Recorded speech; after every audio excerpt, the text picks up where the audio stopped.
Знакомый звук.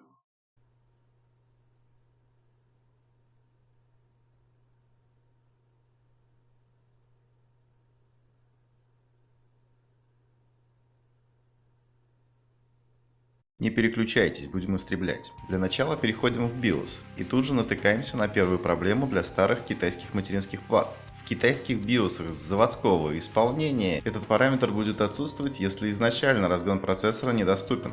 Исправляется прошивка модифицированного BIOS, однако не торопитесь, не все прошивки одинаково полезны.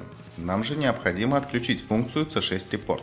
Сохраняем настройки, выходим из BIOS. Проблема шума материнской платы заключается в режиме энергосбережения процессора, который у китайских плат реализован так себе.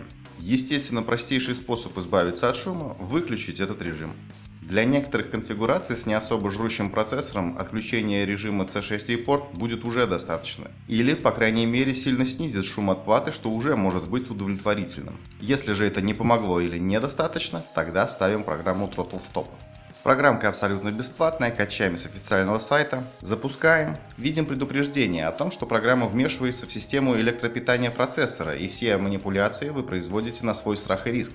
Снимаем галочку с пункта C1E. Наслаждаемся тишиной. Обратите внимание, отключив систему энергосбережения, мы заставляем процессор молотить на установленной разгоном частоте, либо на максимальной для его возможности. В этом случае вольтаж на процессоре становится постоянным и, как следствие, температура в простое поднимается на 2-3 градуса. Однако это никоим образом не влияет на общее потребление процессора, и без нагрузки оно никак не возрастает. Проще говоря, мы затрагиваем только нижнюю планку. Верхняя планка энергопотребления никак не меняется. Чтобы не приходилось после каждого старта системы запускать программу вручную, можно добавить ее в автозагрузку. Для десятки это будет выглядеть так.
Пишите в комментариях, насколько на ваш взгляд полезен и удобен такой способ обрести тишину. Оценивайте видео, подписывайтесь на канал.